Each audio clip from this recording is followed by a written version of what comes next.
mundial. Depois do congresso, a Leia me mandou um envelope sem nome. E quando conversamos no telefone no outro dia em que você foi lá na minha cidade sem me avisar, me procurar. E quem foi me procurar lá na igreja para mim orar pela Débora? A Débora estava doente, tadinha. De vez em quando eu ligava lá na casa dela. Nós não estávamos namorando ainda. O missionário atendia e eu desligava correndo. Em janeiro de 84 ele me pediu em namoro. Contei logo para minha mãe, e a mesma assim encarregou de contar para o meu pai. Deixa eu contar mais essa aqui. Nessa época eu dirigia Piracicaba e um dia estava fazendo o programa quando entrou a Voz do Brasil. O técnico me chamou e disse que tinha uma pessoa com o nome de Leia querendo falar comigo. Puxa, eu não pensei duas vezes. Naquele dia ficamos mais de 50 minutos no telefone conversando. Esse foi o primeiro telefonema. Nessa época minha mãe estava morando em Águas de São Pedro, que fica a 26 quilômetros de Piracicaba. No outro dia ele foi lá na cidade para me ver. Mas justo naquele dia ela tinha ido embora para São Paulo. Pode? Depois eu que fiquei no pé dele.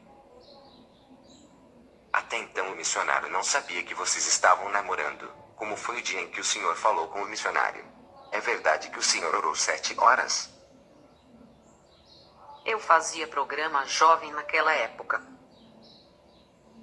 O Davi me chamou para ir na casa dele. Eu fui meio arisco. Eu sabia que o missionário já tinha corrido atrás de Naguinho. Então eu vim fazer o programa jovem, eles iam começar a orar, vim aqui e fiz o programa. Voltei, e depois que eu cheguei eles continuaram orando mais umas 2 horas. Aí que pensei, depois dessa o Sérgio nunca mais vai voltar aqui em casa.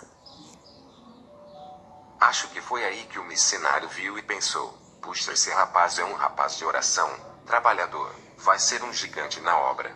Vai cuidar da obra e da minha filha. Conte-nos fatos que marcaram a vida e o ministério de vocês dois. O ministério foram aquelas viagens que fazíamos para o Nordeste. Estes dias a Leia me lembrou de como Deus me deu o dom de apontar para a pessoa, de dizer que a pessoa tem um demônio assim, e assim na vida dela. Foi em Belém do Pará. A igreja era bem grande, compridona. O lado ministerial foram estas viagens no início de casamento que marcaram muito.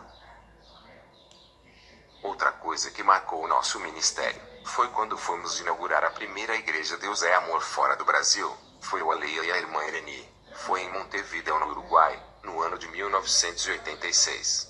Agora a vida pessoal foi que a gente queria ter um filho, mas a Leia não conseguia. Foi o nascimento do meu filho mais velho. Foi uma prova de fogo. Essa foi uma prova de fogo. Uma prova muito grande, porque ele nasceu prematuro. Até então a nossa luta eram aquelas briguinhas de casal novo, aquelas bobeirinhas. Foi aí que nós começamos a enxergar o que era uma luta mesma. O Felipe ficou 51 dias internado. O médico desencanou ele. E o missionário estava no Rio de Janeiro tratando alguns assuntos da obra de Deus sobre programa de rádio. A Leia ligou para mim porque ela ficava o dia todo com ele. Então ela começou a falar que os médicos só tinham dado aquela noite pro Felipe. E era o nosso primeiro filho. Nós já tínhamos perdido outros 3. Um inclusive marcou muito e eu não esqueço. Ela já estava de 4 meses e nós estávamos no hotel porque nós não tínhamos arrumado casa. Assim que eu fui enviado pro Rio, foi um aborto espontâneo. Eu me lembro que a Leia ficou internada no hospital, e eu tinha Santa Ceia neste dia. Ceia neste dia. De manhã nem conseguia celebrar a ceia, eu ficava chorando, só chorando. Quando terminou a ceia, ela já estava de alta. Eu fui ao hospital e quando ela me viu ela chorou, chorou. Levei ela para almoçar no restaurante do hotel e ela ficava chorando e eu tentava consolá-la. Eu não tinha palavras. O nosso consolo foi só Jesus. Isso também marcou muito. Por isso que o nascimento do Felipe marcou demais. Porque nós não queríamos perder ele. Então quando o médico disse que o Felipe não ia passar daquela noite porque deu uma infecção, Sei que o médico me disse: olha, mãe, o estado do seu filho é muito grave. Se ele passar desta noite e ele sobrevive, é difícil. Esta noite é crítica para ele e eu não vou dar esperança para a senhora. O missionário encerrou a reunião na hora e disse: vamos lá no hospital. Ele não podia entrar como avô, mas como ele é pastor, então ele pode entrar e ainda tinha que colocar luvas, máscara, avental. Eu me lembro que o Felipe era tão pequeno, estava cheio de fios, soro. Não tinha onde pôr a mão. O missionário colocou a ponta dos dedos e orou. Eu via que o missionário chorava naquela UTI e graças a Deus no outro dia o Felipe estava bem, sobreviveu. Então isso marcou profundamente a nossa vida. Quando foi que o Senhor sentiu a vocação para este ministério que o Senhor tem hoje? Como foi o chamado?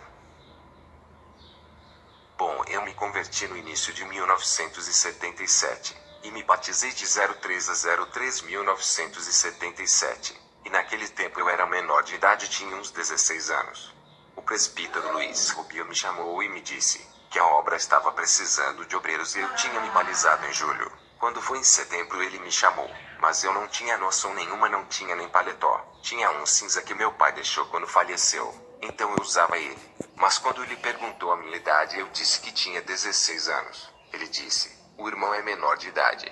Então o irmão continua orando, e nós vamos conversar com o missionário, se ele autorizar. E ele disse para mim não comentar com ninguém, só orar. E eu não comentava mesmo. Nosso irmão naquele tempo, um presbítero para nós era como um anjo. Nossa, um anjo mesmo. Não era como hoje que tem membro que até xinga presbítero, porque não tem temor de Deus. Naquele tempo, para você chegar perto de um presbítero, você chegava tremendo. Eu já ia todo sábado lá na vigília do Tucuruvi. Fechou do Tucuruvi. E fui para Francisco Morato, porque aqui na Conde de Sarzedas não podia fazer. Todo sábado eu lavava a Conde de Sarzedas e ia para lá. Naquela época a igreja Deus é Amor era muito mais fogo que hoje. Então eu via um missionário chegar no púlpito e quando ele começava a orar era um fogo. Mais um fogo, irmão. Vocês precisam ver o poder que era. Então eu me lembro que Deus, usando aquela irmã, falou: meu servo, porque tu estás preocupado com aquele cargo na minha obra? Eis que eu tenho muitas coisas nas minhas mãos para te dar. E apontava para o meu lado e falava: busca-me, porque é contigo mesmo que eu falo. Na hora eu senti aquela palavra que veio como um fogo no meu coração, e caí de joelhos chorando. Aí então que eu comecei a buscar muito mais. E senti meu chamado porque eu não tinha falado para ninguém. Minha vontade era ser um obreiro.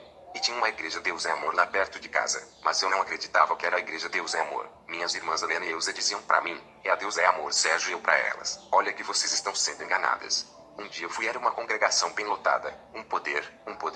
O dirigente era um diácono e me deu oportunidade.